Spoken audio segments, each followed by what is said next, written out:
ഈശോ മിശിഹായ്ക്ക് സ്തുതിയായിരിക്കട്ടെ.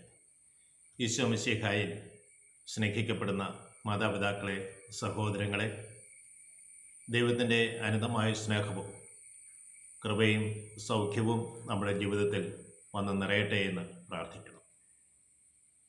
സ്നേഹമുള്ളവരെ, ഇന്ന് നമ്മൾ കാണുന്നത് യോഹന്നാൻ്റെ സുവിശേഷം 12-ാം അധ്യായം 26-ാം തിരുവചനമാണ്. അവിടെ ഇപ്രകാരം നമ്മുടെ അരുളി ചെയ്യുകയാണ്: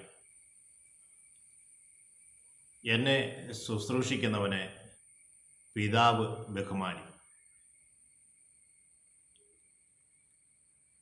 എന്നെ ശുശ്രൂഷിക്കുവാൻ ആഗ്രഹിക്കുന്നവൻ എന്നെ അനുഗമിക്കട്ടെ. അപ്പോൾ ഞാൻ ആയിരിക്കുന്നിടത്ത് ശുശ്രൂഷകനും ആയിരിക്കും. Praise lord. ഈശോയെ ശുശ്രൂഷിക്കുവാൻ ആഗ്രഹിക്കുന്നവൻ ഈശോയെ അനുഗമിക്കണം. ശുശ്രൂഷ എന്നത് ഒരു ജോലിയല്ല. ശുശ്രൂഷ എന്നത് ഒരു സേവനമാണ്. അതിന് പ്രതിഫലത്തിൻ്റെ കണക്ക് പറയാൻ പറ്റില്ല. ദൈവം ആഗ്രഹിച്ചു, നിന്റെ ഉള്ളിൽ തീവ്രമായ ആഗ്രഹമുണ്ടായി, നീ അവനെ അനുഗമിക്കുകയാണ്. അതുകൊണ്ടാണ് ഈശോ പറയുക, എന്നെ അനുഗമിക്കുവാൻ ആഗ്രഹിക്കുന്നവൻ എൻ്റെ പിന്നാലെ വരട്ടെ. യേശുവിൻ്റെ ജീവിതത്തിലേക്ക് നമ്മൾ തിരിഞ്ഞു നോക്കുമ്പോൾ അവന് വേണ്ടി ഒന്നും അവൻ നേടിയില്ല. എന്നാൽ പാർശ്വവൽക്കരിക്കപ്പെട്ടവരുടെ ഇടയിലേക്ക്, വിധവയുടെ സമയത്തേക്ക്, കുഞ്ഞു മക്കളുടെ സമയത്തേക്ക്, മരണാസന്നരായി കിടക്കുന്നവരുടെ അടുത്തേക്ക്, രോഗത്താൽ ദുരിതം അനുഭവിക്കുന്നവരുടെ പക്കലേക്ക്, പൈശാചികമായ പീഡ അനുഭവിച്ച് വേദനിക്കുന്ന കുടുംബങ്ങളിലേക്ക് എല്ലാം ഈശോ കടന്നു ചെല്ലുകയാണ്. ക്ഷണിച്ചും ക്ഷണിക്കാതെയും അവൻ കടന്നു ചെല്ലുന്നുണ്ട്. മരിച്ചവരെ അവൻ ഉയർപ്പിച്ചിട്ടുണ്ട്. മരണാസന്നരായ ഭവനത്തിൽ പ്രവേശിക്കുമ്പോൾ ഈശോ അവിടെയുള്ളവർക്കെല്ലാം ഒരു ആശ്വാസം നൽകിയിട്ടാണ് കടന്നു പോകുക. മരിച്ച ലാസറിനെ ഉയർപ്പിച്ചു. അതിൻ്റെ കുടുംബത്തിലായിരുന്ന സഹോദരിമാർക്കൊരു ആശ്വാസം ആയി.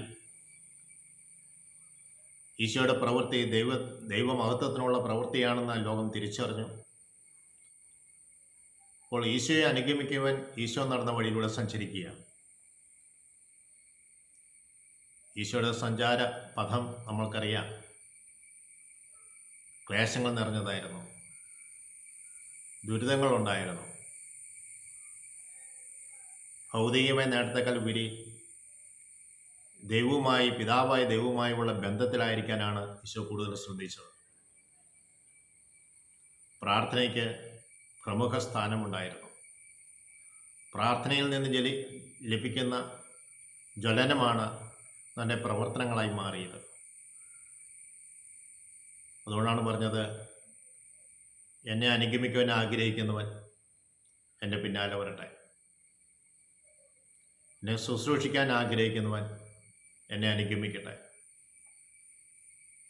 അപ്പോൾ ഞാൻ ആയിരിക്കുന്നിടത്ത് ശുശ്രൂഷകനും ആയിരിക്കും. എന്നെ ശുശ്രൂഷിക്കുന്നവനെ പിതാവ് ബഹുമാനിക്കുന്നു. എന്നെ ശുശ്രൂഷിക്കുക എന്ന് പറയുന്നത് അൾത്താര ശുശ്രൂഷ ചെയ്യുകയോ ദൈവം പറഞ്ഞ് ഏൽപ്പിച്ചിരുന്ന കാര്യങ്ങൾ ചെയ്യുന്നത് മാത്രമല്ല. ഈ ഭൂമിയിൽ നിന്നെ ഒരു ദൗത്യം ഏൽപ്പിച്ചിട്ടുണ്ട്. നീ കുടുംബസ്ഥനാണെങ്കിൽ കുടുംബത്തിൻ്റെ കാര്യങ്ങൾ ശ്രദ്ധിക്കുക. വളരെ പ്രധാനപ്പെട്ടതാണ്. ദൈവപ്രമാണങ്ങൾ അനുസരിക്കുക. അങ്ങനെ ഈശോ പറയുന്നതനുസരിച്ച് ജീവിക്കുമ്പോഴാണ് നിന്നെ പിതാവ് ബഹുമാനിക്കുക എന്ന് പറയുന്നത്. ഈ ലോകത്തിൽ എത്രയെല്ലാം നേട്ടങ്ങൾ കൈവരിച്ചാലും ഉന്നതമായ സ്ഥാനങ്ങളിൽ ഇരിക്കുന്ന വ്യക്തി നിനക്ക് വലിയ സമ്മാനങ്ങൾ നൽകിയാലും നിന്റെ പിതാവിൻ്റെ അനുഗ്രഹത്തോളം എത്തുകയില്ല, അല്ലെങ്കിൽ നിന്റെ മാതാപിതാക്കളുടെ അനുഗ്രഹത്തോളം എത്തുകയില്ല. സ്കൂളിൽ പഠിക്കുന്ന കുട്ടിക്ക് അവന് ഒരു സമ്മാനം ലഭിക്കുന്ന ഒരവസരം എത്തിയപ്പോൾ ആരെ വിളിച്ചാണ് ഈ കുട്ടിക്ക് സമ്മാനം കൊടുക്കേണ്ടതെന്ന് ചിന്തിച്ചപ്പോൾ ആ കുട്ടി പറഞ്ഞത്, എൻ്റെ അമ്മ എനിക്ക് സമ്മാനം തന്നാൽ മതി എന്നാണ്.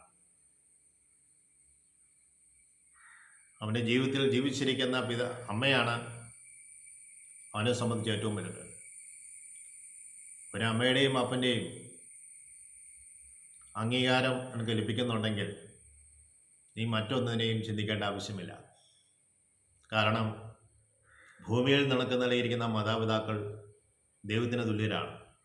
ഭൂമിയിൽ കാണപ്പെട്ട ദൈവമാണ് മാതാപിതാക്കൾ. മാതാപിതാക്കളുടെ അനുഗ്രഹമാണ് ഭൂമിയിലായിരിക്കുന്ന, കുടുംബജീവിതത്തിലായിരിക്കുന്ന ഏതൊരു വ്യക്തിക്കും വളരെ പ്രധാനപ്പെട്ടത്. ഇവിടെ ഈശോ തന്നെ പറയുന്നു, എന്നെ ശുശ്രൂഷിക്കുന്നവനെ എൻ്റെ പിതാവ് ബഹുമാനിക്കും. ശുശ്രൂഷിക്കുക, പ്രതിഫലേച്ഛ കൂടാതെ ശുശ്രൂഷിക്കുക. നിനക്ക് ആവശ്യമുള്ളത് ദൈവം നിനക്ക് തരും. അത് കണക്ക് പറഞ്ഞിട്ടല്ല. നിൻ്റെ ജീവിതത്തിലേക്ക് ഒന്ന് തിരിഞ്ഞു നോക്കിക്കേ. ശുശ്രൂഷകരായ നിങ്ങളൊന്ന് തിരിഞ്ഞു നോക്കിക്കേ. നിങ്ങളെ ആരാണ് സഹായിച്ചത്? നിങ്ങളെ ആരാണ് വളർത്തിയത്? ദൈവീമയ പദ്ധതിയിലൂടെ അനേക വ്യക്തികൾ നീട്ടിയിരുന്ന കരങ്ങളല്ലേ ഈ ഉയരാൻ കാരണം? നീ ചോദിച്ചതല്ലല്ലോ. Praise Lord. അപ്പോൾ ഈശോയെ ശുശ്രൂഷിക്കുമ്പോൾ, ഈശോ എന്ന് പറയുമ്പോൾ നമ്മൾ എങ്ങനെയാണ് മനസ്സിലാക്കുക? ഈശോയുടെ ശരീരത്തിൻ്റെ അവയവങ്ങളാണ് സഭയിലുള്ള ഓരോ വ്യക്തി. ആ വ്യക്തിയെ സഹായിക്കുമ്പോഴെല്ലാം നീ ഈശോയെയാണ് ശുശ്രൂഷിക്കുന്നത്. എന്നെ ശുശ്രൂഷിക്കുന്നവനെ ദൈവവും ബഹുമാനിക്കും. സ്നേഹമുള്ളവരെ, ജീവിച്ചിരിക്കുമ്പോൾ നന്മപ്രവർത്തികൾ ചെയ്ത് ശുശ്രൂഷകൾ ചെയ്ത് മുന്നേറുവാനുള്ള കരുത്തിനായി നമുക്ക് പ്രാർത്ഥിക്കാം. ത്രിയേക ദൈവം നമ്മളെവരെയും അനുഗ്രഹിക്കട്ടെ എന്ന് പ്രാർത്ഥിക്കുന്നു. Praise the Lord.